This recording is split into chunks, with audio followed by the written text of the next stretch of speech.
Let us see, students. This is the section view of a stem, and we have to select any particular area. This region we have selected. Now it will be seen in such a way. We can see.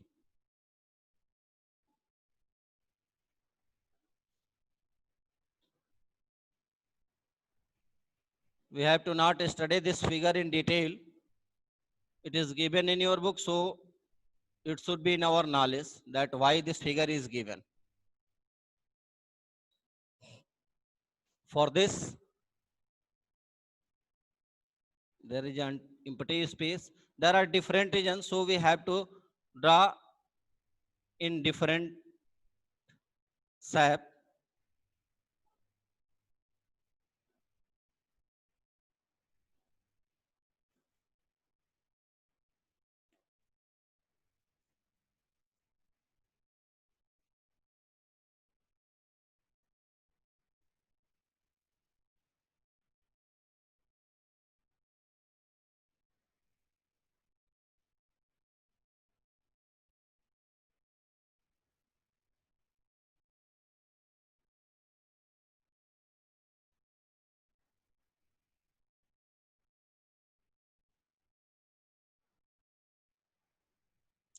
Let us see, students. Now we have to label it properly.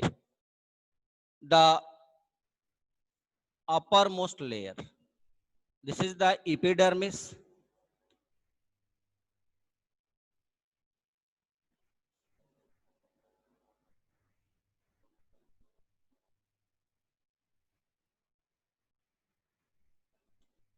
This is epidermis. If we have taken the stem, then we have seen that on the stem there are very hair-like projection start to grow. That hair-like projections are called as trichome. In this situation, you can see this is the trichome.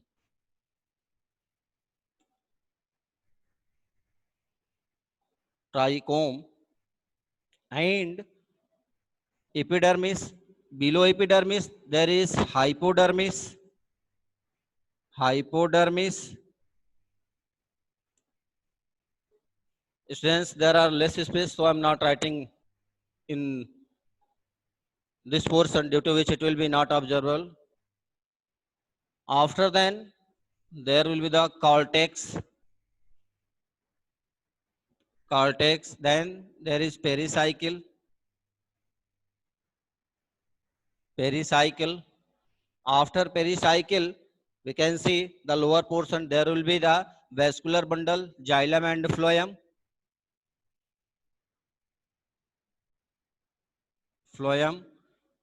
Then cambium.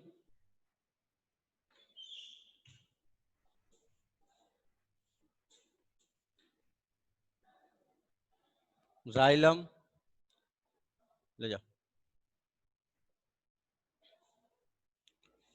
And the center position is pith. Pith. Let us see, students. Same thing should be seen on this figure also. If you will see this figure, then it will be seen in a proper way. This is the epidermis. Below epidermis, there will be hypodermis. After hypodermis, there will be the cortex region. This region will also be seen. Cortex region. After cortex region, in center position, that is seen empty space. This empty space which is seen in this figure, actually it is not empty.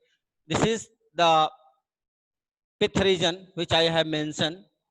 This is the pith region. These are the different parts of a stem when it is cut. Suppose that we have taken the stem and cut in same position, then it is seen. Then it is seen the different parts. Now students, we have to study about the function of these parts. The first is epidermis. EP, EPI. EP means hota hai outer, or dermis means skin. The outer skin of plant is called as epidermis, and this epidermis is a tissue which protect the plant from external invasion and many more. After that, there is hypodermis, then cortex. There are the different type of tissue present in the figure like parenchyma, collenchyma, and sclerenchyma are also in different region and provide the support in the plants. This is pericycle. This pericycle protect the vascular tissue of plants like xylem and phloem. We have studied about the function of xylem and phloem, that phloem is helpful in the transportation of prepared food material from leaves to different part of plants, whereas the xylem help in transportation of water and mineral. Now students, we have to discuss about the stomata. Let us see. We know students that there are tiny holes on the surface of leaves, and that tiny holes are called as stomata. Stomata. Before stomata, I want to told to all of you that the epidermis is outer covering, and if we'll see the structure of leaf, then on the surface of leaf there is also the epidermis, and that epidermis is helpful in the protection of leaves also. But students, in case of plants, there are very small opening present on the surface of leaves, and that opening is called as stomata. That openings are called as stomata.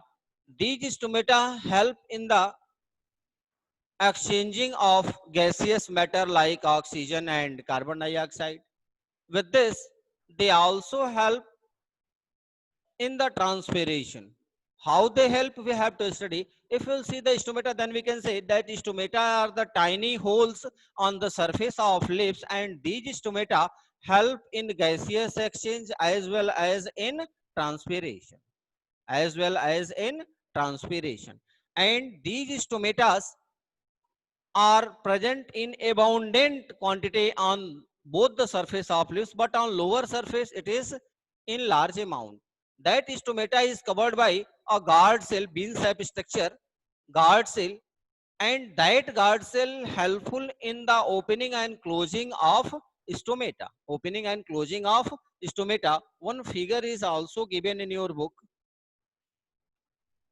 Yes, students, on page number 72, figure number 6.5, you can see it is given that how guard cell are helpful in opening and closing of stomata. Students, we have seen that during daytime there is the process of photosynthesis, due to which there is the transpiration, and during transpiration the extra water which is absorbed by the root is transpirate through the stomata, and during photosynthesis plants require, there is requirement of carbon dioxide, so that carbon dioxide is also used by the stomata, also taken by the stomata, and at that time there is the formation of oxygen also, because we have studied that during photosynthesis plants release oxygen, that oxygen is also released through the stomata, means there is the exchange of gaseous matter like carbon dioxide and oxygen through the stomata, and this stomata is covered by a guard cell. We can say, students, that this stomata is covered by guard cell. Guard cell are helpful in opening and closing of the stomata. Now the next topic that we have to study, students, is animal tissue. Is animal tissue. If we will discuss about the animal tissue, then there are, first of all, we have to mention animal tissue.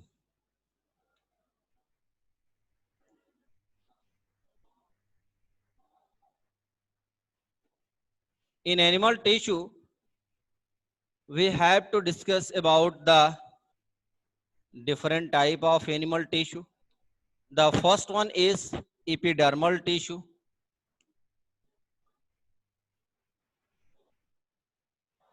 Epidermal tissue.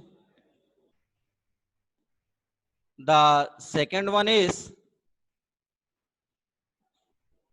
muscular tissue.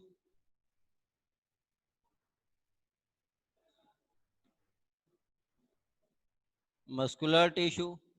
The third one is connective tissue.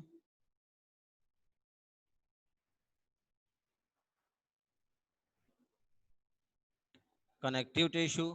And fourth one is nervous tissue.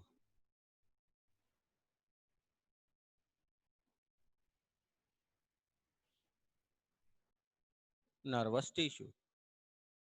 In our syllabus, these things are given. We have to study about the animal tissue. We have discussed about the difference between plant and animal tissue, and we have studied about the plant tissue also. Now we have to discuss about the animal tissue. As we know, students, that in animal tissue there are living cells.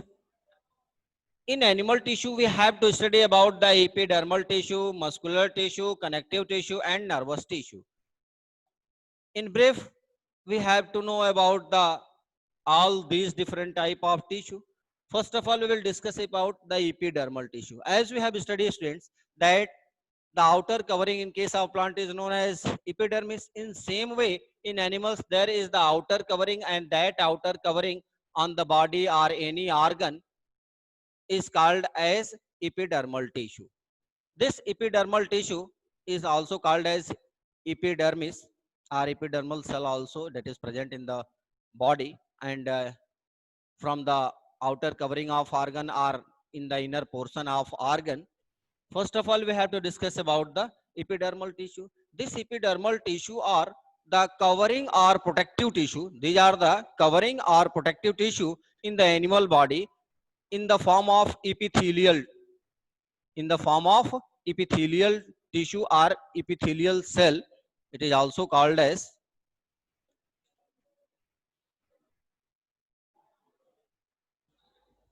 we can say it, epidermal or epithelial, we can write here.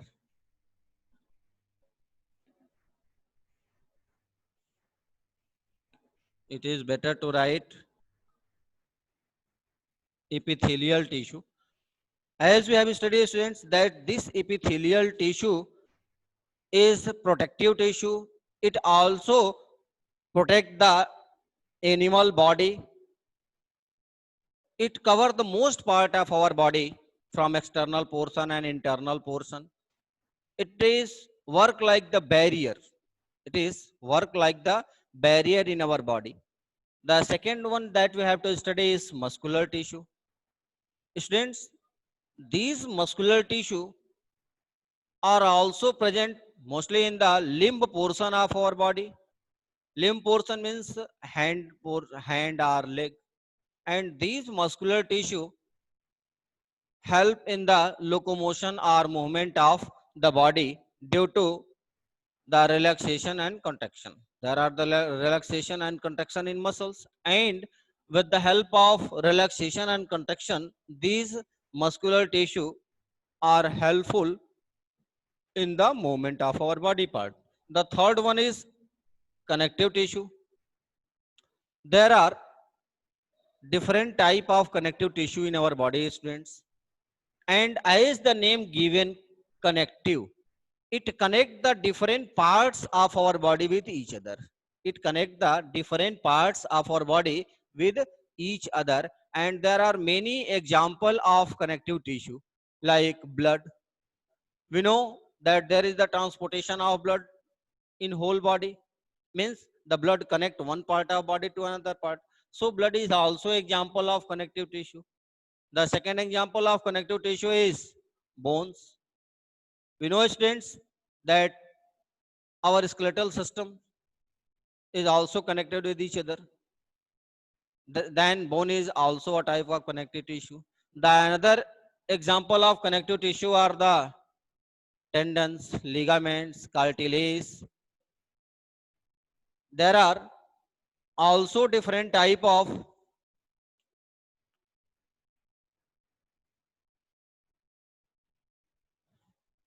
connective tissue, that is areolar connective tissue or adipose connective tissue. We will study one by one, and at last we have to discuss about the nervous tissue. We have to discuss about the nervous tissue.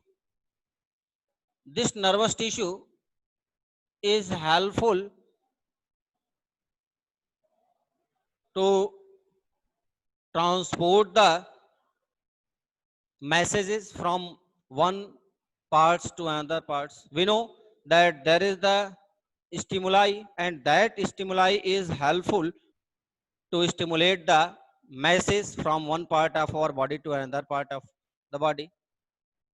Like when you start to move, and suddenly if anything is passed into your leg, then it this nervous tissue send the message to your brain that anything has passed in your leg. Or suppose that we are in rest position and a housefly come and sit on your head or hand.